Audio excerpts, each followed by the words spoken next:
Oi, gente, tudo bem? Vamos falar um pouquinho mais agora sobre os niyamas, certo?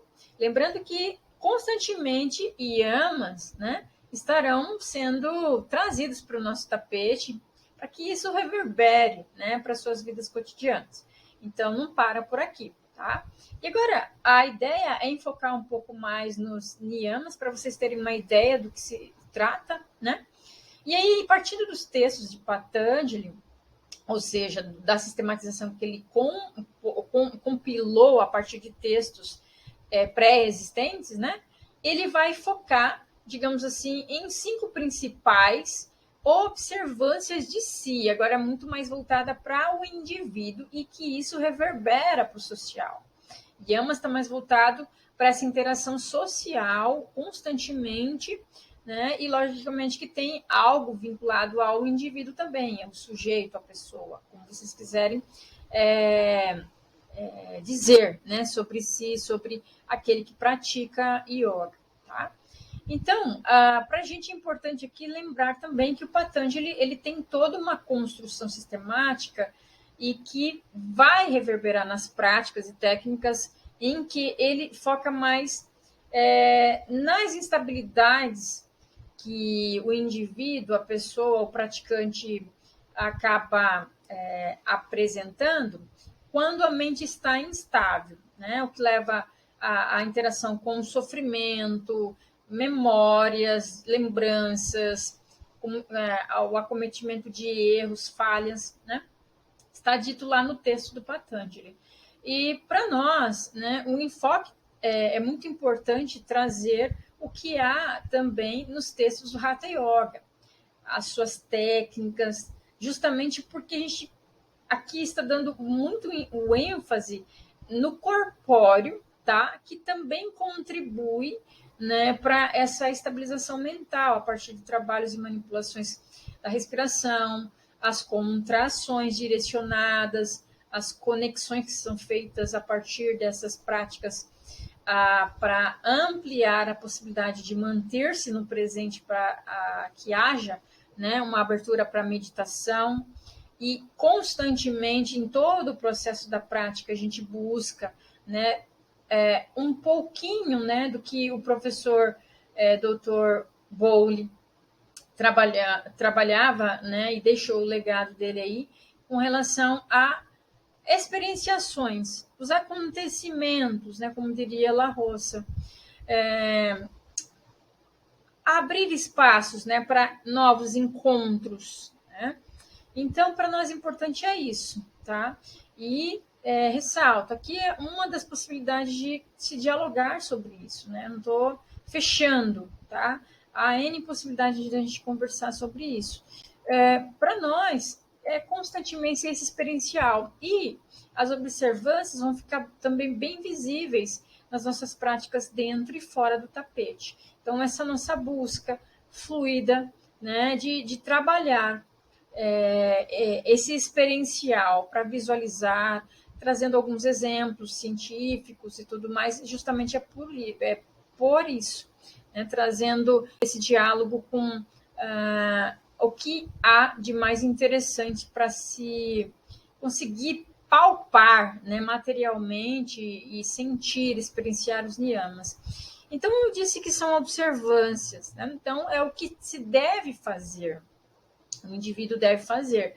Parece ser mais fácil, né? Mas é o contrário, tá, gente? Justamente porque os yamas têm um pouco mais de interação com alguns textos tradicionais que comumente a gente encontra também, né, em textos ocidentais. E já os niyamas já é muito mais específico em alguns momentos com a realidade indiana. Então, justamente aqui é para vocês terem uma noção, né, de que é uma tendência mesmo a se levar a ter uma disciplina, né, para que a prática venha possibilitar essas experienciações mais aprofundadas, né, para a manutenção do indivíduo que a pratica mais presente e abrindo para uma experienciação espiritual. Então, o niyama é uma prescrição mesmo psicofísica. Compreendem 5 disciplinas ou observâncias. Aqui, quando a gente fala do Yoga Sutras de Patanjali, tá? E aí a gente vai falar hoje apenas em um desses 5, que é a Saltya, tá? Que é limpeza. A gente vai falar um pouquinho mais sobre isso. Né? Então, essas observâncias são aquilo que devemos fazer, como eu já disse. Né? Essas atitudes cumprem a função de gerenciamento dos 5 órgãos do sentido, da percepção, que eles chamam lá de indrias. Tá? Os olhos, ouvidos, nariz, língua, pele, ou seja, o tato, né? A visão, a audição, o paladar, né, e a olfação, justamente, que nos externaliza e nos mantém em contato com o mundo. Né?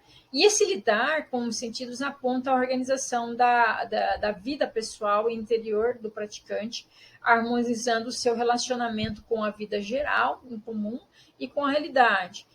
Pôr-se no presente, no estado presente, mergulhando em si, e tendo essa contínua experienciação de estar mais próximo do seu cerne, do seu ser, tá? Ou seja, transpassando, transbordando, né, o mental, as nossas conexões emocionais, mentais, julgamentos, racionalidade, que às vezes nos dificulta sentir habilidades mais intuitivas da sabedoria, tá? Como eu disse, né, existem N outros textos que trazem as suas prescrições de yamas. Né? Aqui a gente vai ficar falando de 5 do que o Patanjali traz, em interação com textos um pouco mais atuais do Hatha Yoga, nos seus 500, 400, 300 anos atrás, aí, né? Que para nós também é bem distante, mas que começaram a inserir os niyamas.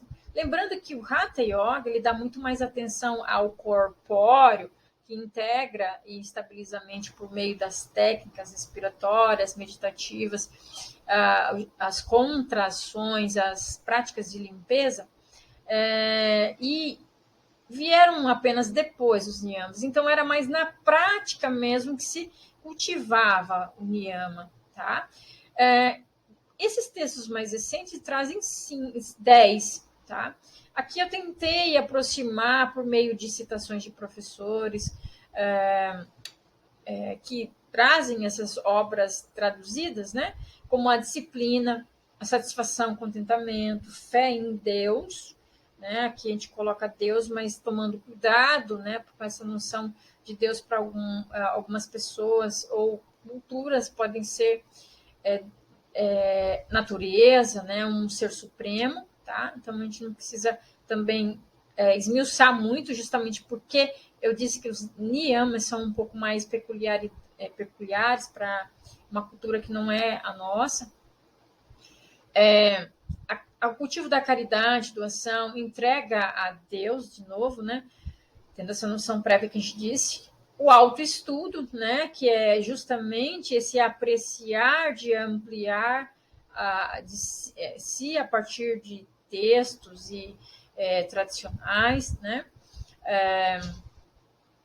modéstia, humildade, né, respeito, a análise de ouvir as palavras de sabedoria da sabedoria suprema, tá? Então, aí a gente verifica que é bastante mais espiritualizado quando se fala dos niyamas, né? Realização de mantras, que são as sonoridades, tá? E fazer alguns sacrifícios. E justamente aqui começa a gente ter um cuidado, justamente porque não compõe muito do nosso contexto. Tá? Algumas coisas são mais próximas, outras nem tanto. Mas dá a entender que é necessário ter uma certa disciplina, uma busca experiencial contínua, né, para que algo distinto, mesmo que repetitivo, da prática venha à tona algo inédito. Sempre há esse cultivo e o não apego, justamente junto com os yamas aí, a essas expectativas. Tá? Então, antes da continuidade, eu preciso abrir um parênteses aqui, né, porque justamente os niyamas, eles vão estar muito vinculados às práticas, às técnicas que especificamente o Hatha Yoga nos proporciona, que são ricas, né? Essa noção do Alexandre Lowen, tá? Que foi um dos pioneiros psicanalistas que foi discípulo de Haidt, tá? E junto com outro colega criou a bioenergética. Então, o Lowen, ele praticou yoga, tá? Ele praticou yoga e ele buscou uma forma de compor, né, essa forma de terapia que é a bioenergética, trazendo essa noção do yoga de olhar mais e experienciar para dentro de si, né? E potencializou a necessidade de se olhar para a abertura em vida, para a criatividade, a abertura para o sentir prazer do próprio corpo, tá? E justamente ele traz essa ênfase que nós fomos perdendo, né, com as máquinas, né? E constantemente comparar coração com bomba, ok, é bomba, mas ele transcende a bomba, né? Tem uma conexão aí com sentimentos, sim.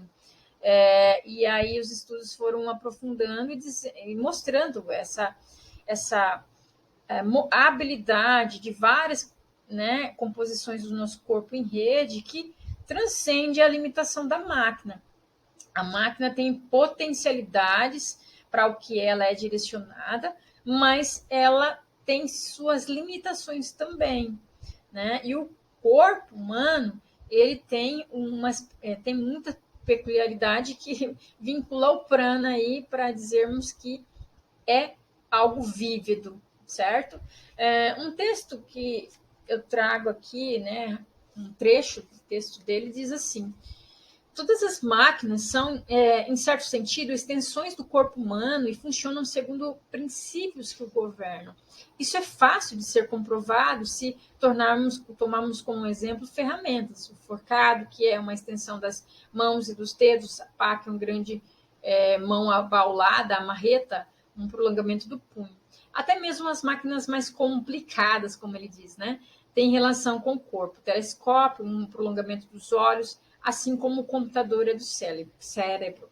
Contudo, quase sempre menosprezamos esse fato e tendemos a pensar que o corpo deve funcionar segundo os princípios das máquinas. E é o contrário. Identificamos-nos com máquinas que, em seu limitado funcionamento, são instrumentos mais poderosos que o corpo. E terminamos por ver o corpo como uma máquina e então perdemos o contato com seus aspectos vitais e sensíveis. Então, essa ressalva, enquanto a gente estiver praticando, não tratarmos o corpo, e muito menos as técnicas que a gente tem provenientes do yoga, como algo mecânico, mecanizado, sem experienciar, sem sentir. A gente busca o sentir, tá?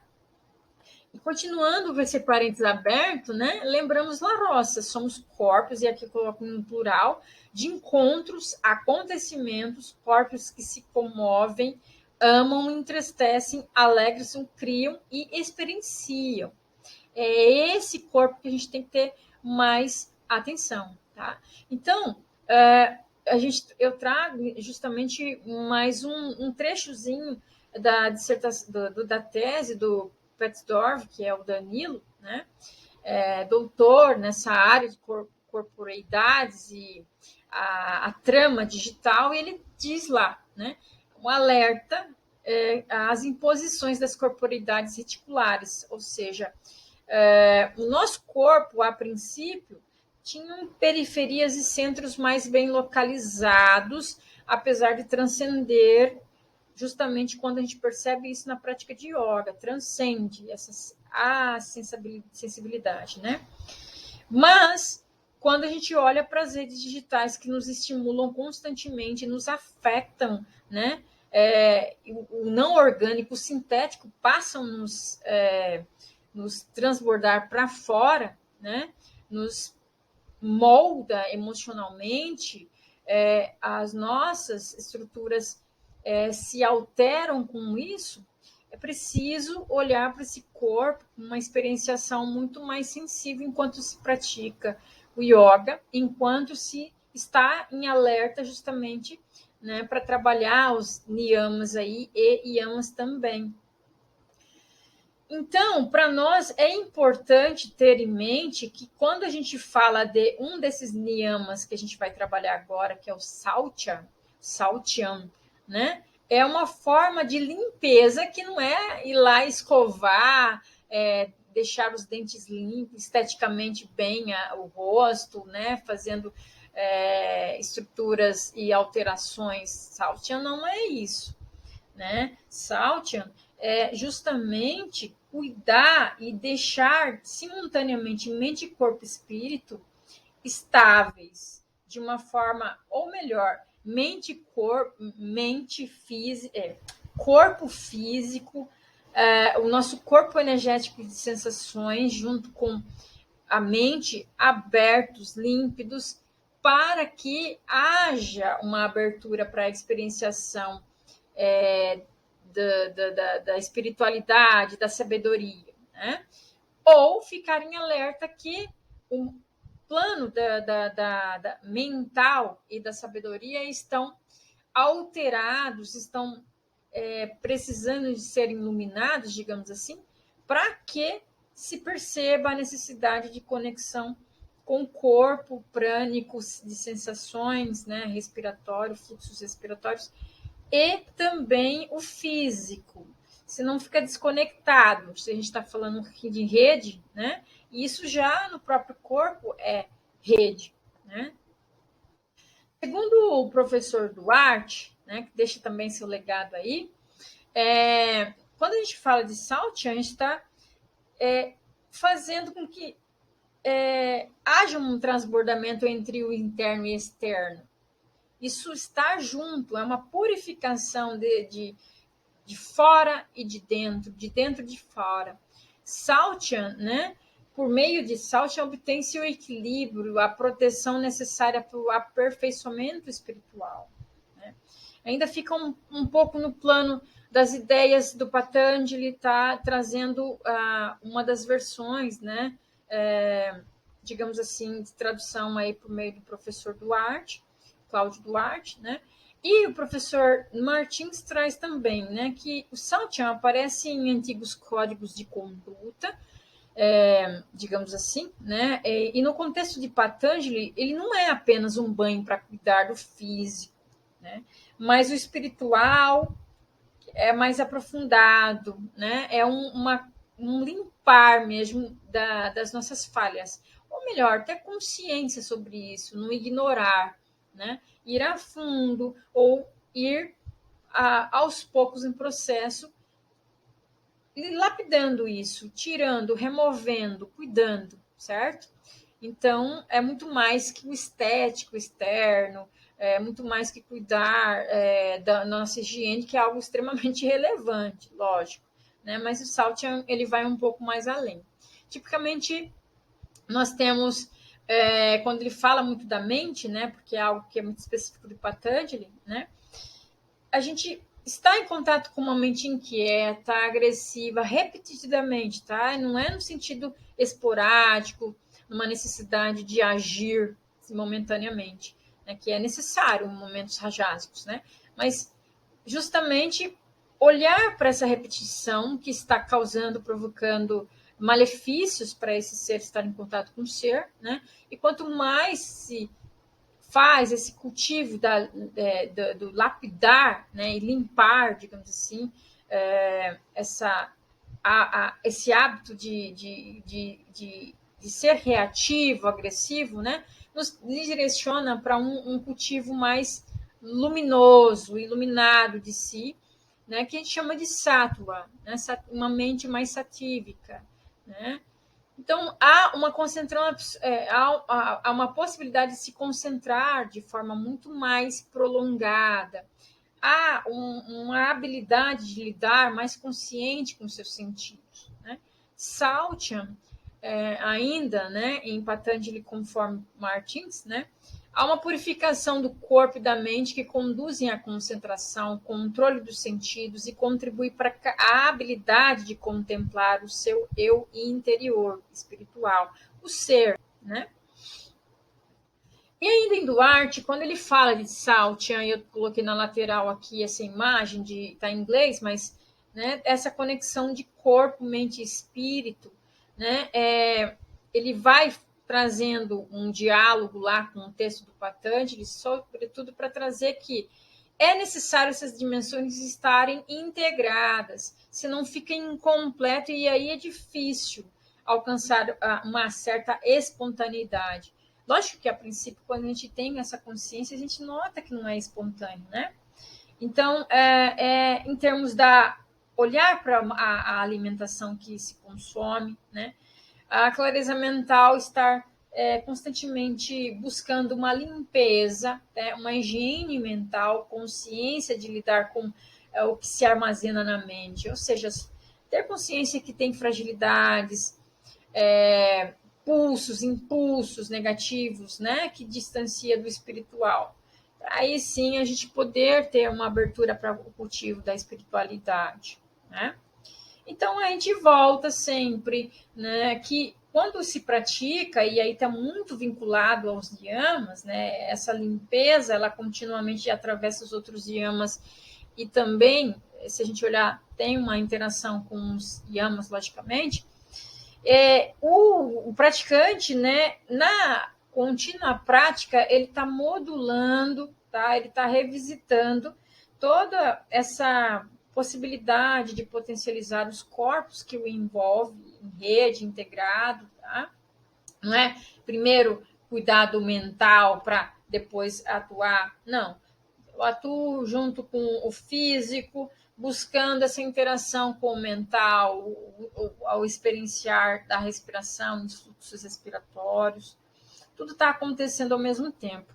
Então, a partir do que a gente escolhe, né, para consumir em termos de consumo de informações mentais, do como a gente lida com o corpo sobre o tapete, digamos assim, né? Essas qualidades materiais que nos conectam com o nosso comportamento, com a forma de agir, ela vai contribuir ou não, né? Assim como as qualidades mentais para uma limpeza dos canais, para que os pranas, os ventos fluam, né? E tornem as rodas energéticas mais vívidas, mais em interação com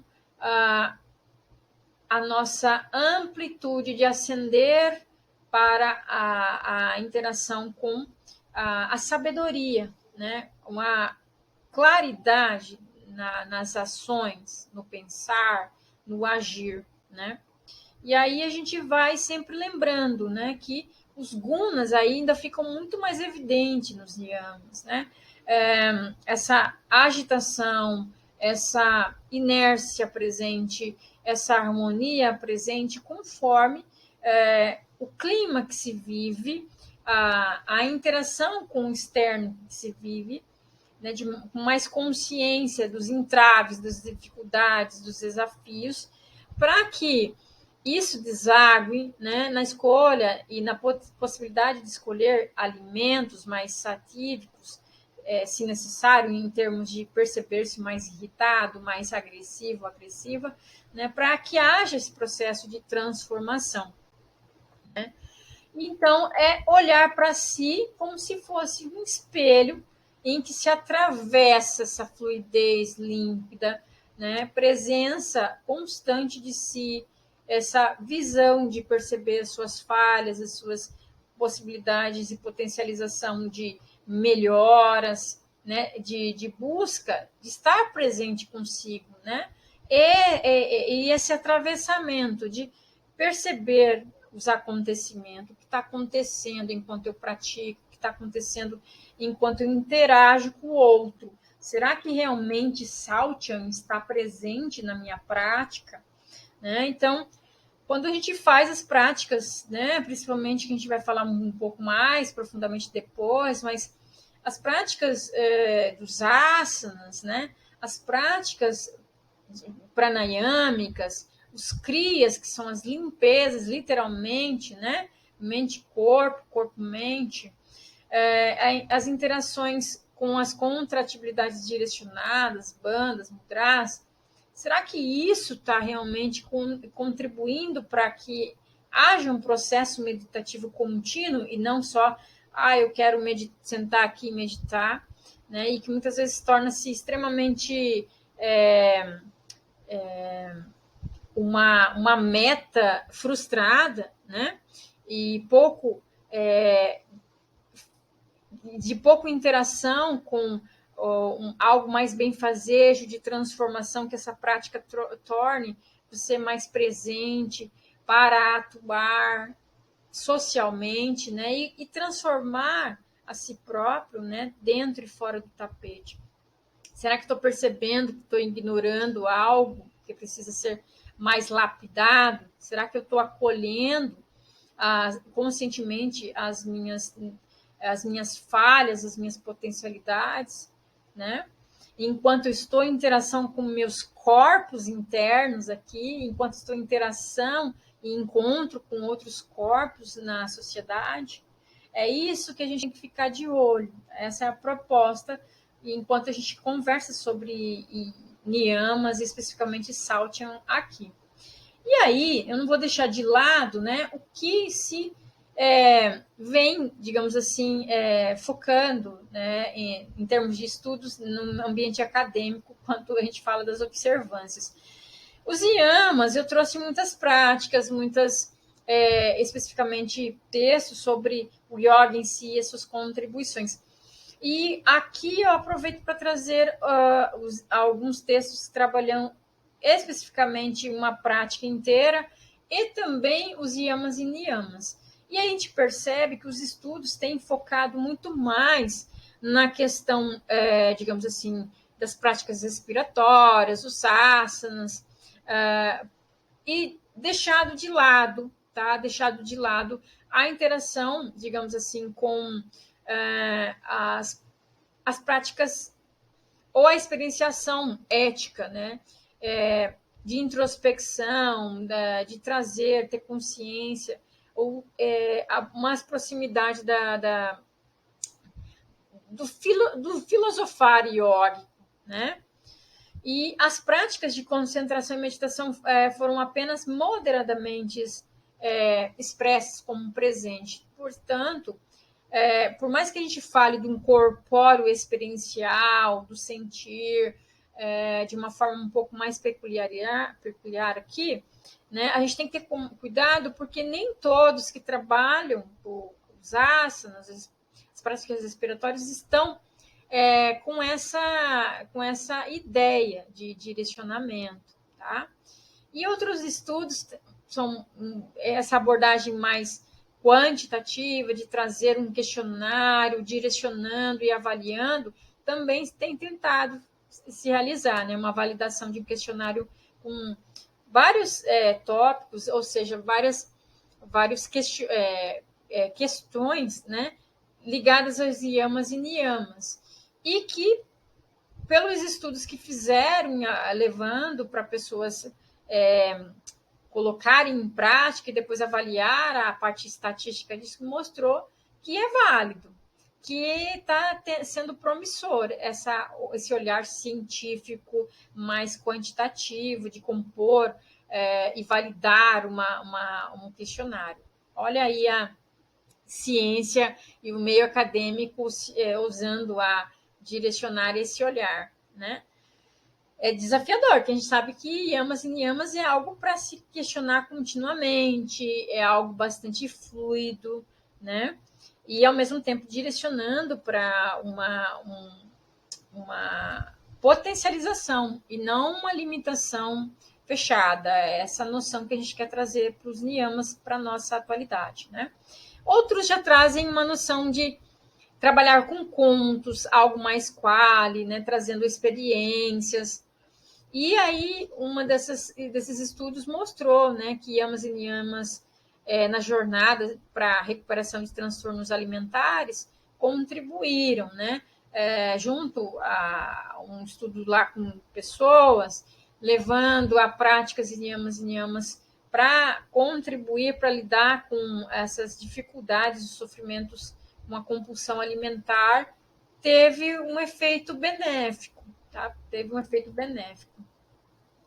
Bom, quando a gente olha para a Sautia de uma forma de sabedoria, a gente vai realçar algo mais intuitivo, mais desse transcender mental, que muitas vezes a gente traz dos nossos estudos mais científicos, né?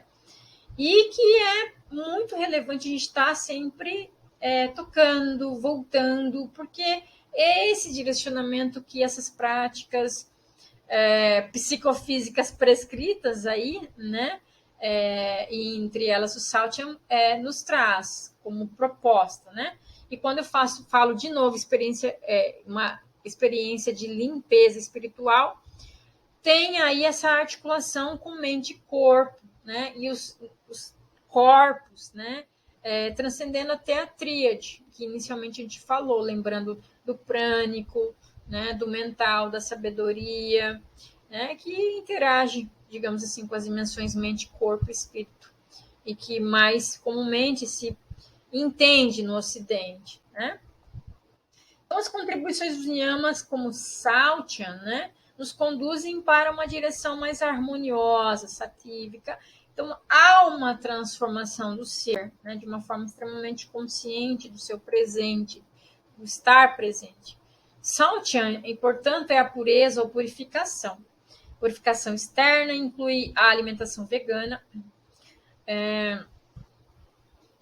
E aqui a ressalva, tá? Que eu estou dizendo enquanto pessoas que praticam constantemente, são avançados, digamos assim, em práticas de maior interiorização, tá?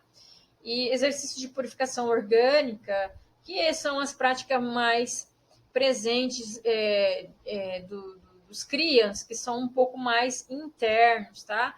Por meio das vias respiratórias, digestórios e excretor, que são práticas que a gente não vai praticar aqui, logicamente, merece muito tempo de estar em contato com uma prática de yoga, tanto é que a gente nem orienta jejum, tá?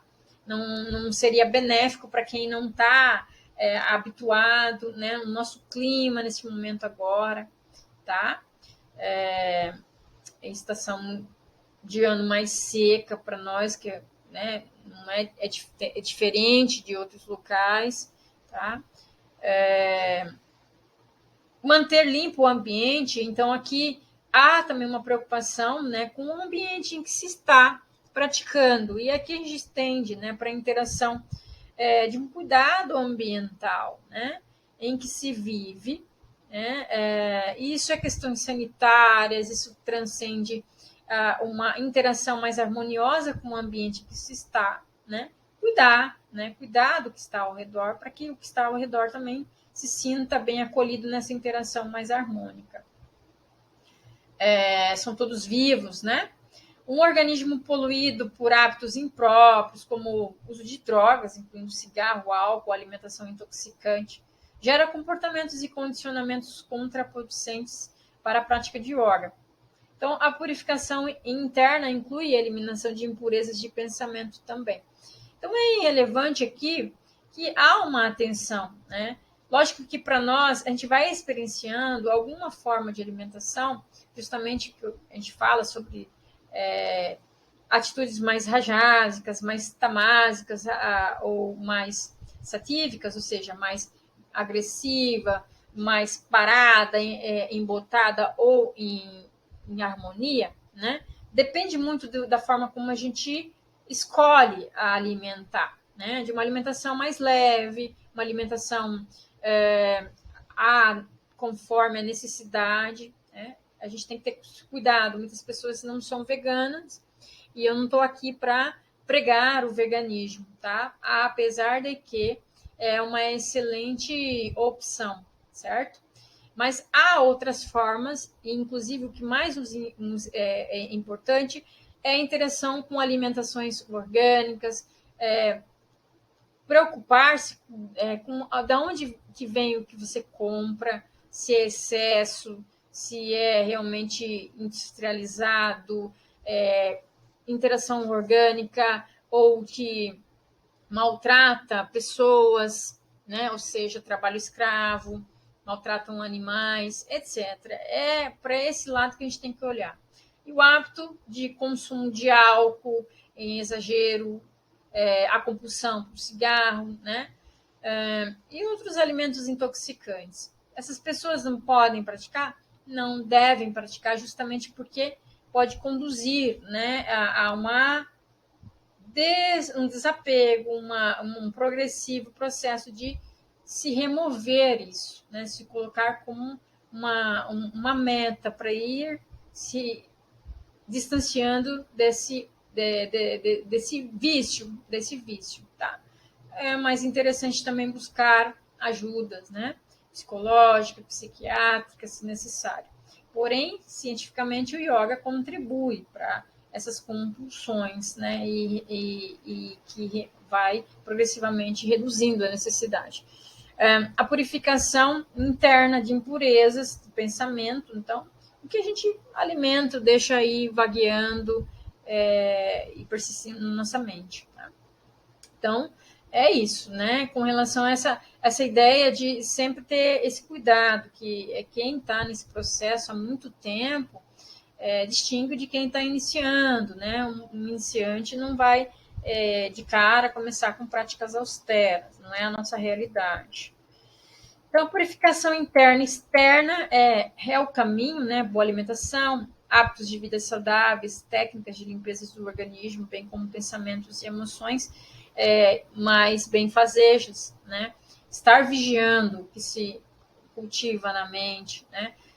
A experienciação, acolhimento das nossas emoções para lidar com isso. Os hábitos, como é que estão? Estou repetindo as mesmas coisas que não são saudáveis, né? E aqui a gente não está buscando ser politicamente correta. É justamente aquele cuidado de si que a gente trouxe e alimenta a partir dos textos do Ricardo Mello, né, que ele fala sobre esse cuidado de si que é progressivo, o regular, a gula, né, que você precisa de ajuda para progressivamente ir reduzindo a necessidade de estar em contato com aquilo que não é bacana para a sua saúde, né?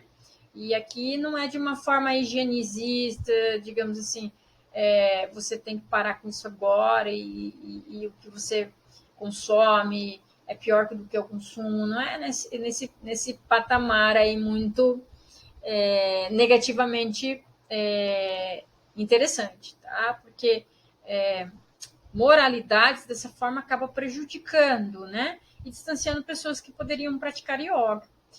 Justamente porque a gente tem que lembrar desse contexto mercadológico, ocidental, capitalista, que tem uma necessidade de vender pacotes do que seria o cuidado mente, corpo e espírito, e aí que as pessoas deturpam, achando que o yoga, né, da forma como a gente vem buscando aqui para vocês, é totalmente distinto disso, tá? E aí é o alerta de que a gente está buscando uma interação com a atualidade, né?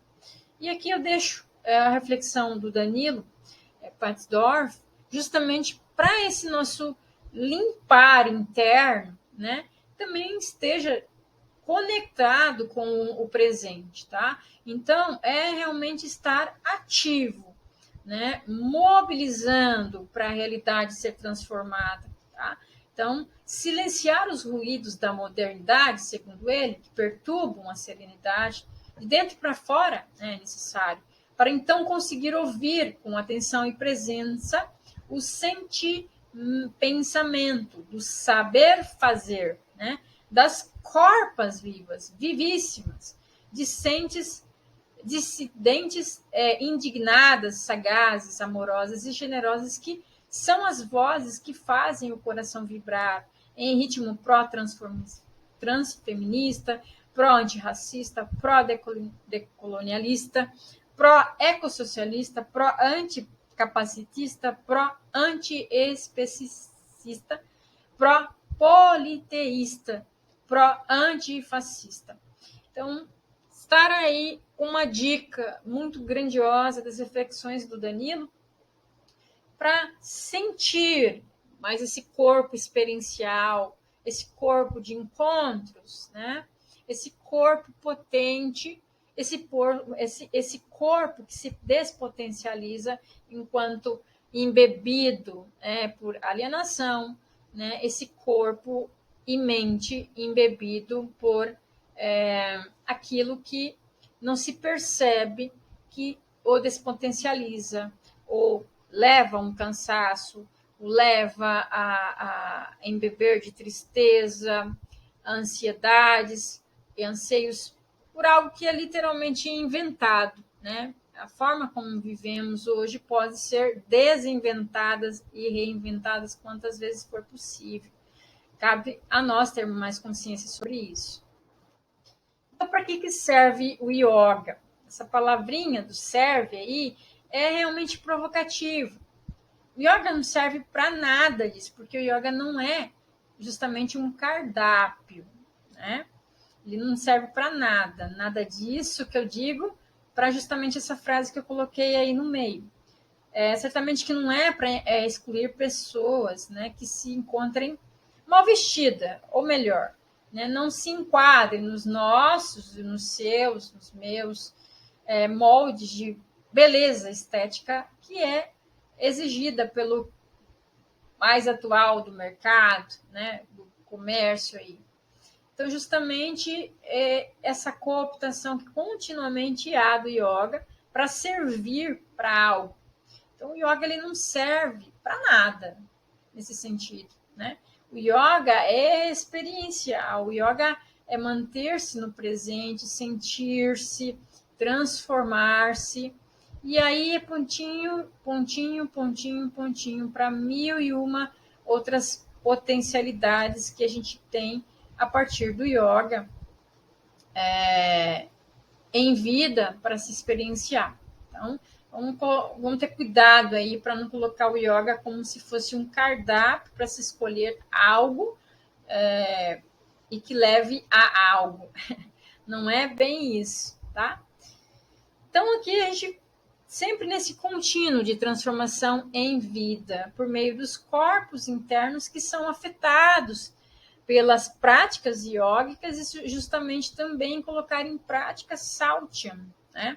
Essa limpeza mental, corporal, emocional, né? E que nos leva a uma fluidez, né? Transformação aí e navegação dos ventos ao longo do nosso corpo de uma forma mais benfazeja, em interação mais potencializadora do ser, né? E, logicamente, que há uma harmonização das localizações aí onde estão os chakras, né? Os bons encontros consigo próprio, os bons encontros com a sociedade, e sensibilizando-se para aquilo que não nos potencializa, em termos de alimento do corpo, em termos de alimentos e as qualidades que escolhemos para alimentar mente e lidar com as emoções, né? E estar consciente justamente para reverberar, para que outros possam experienciar essas práticas, certo? Então, ficamos por aqui. Namastê, gratidão, até breve.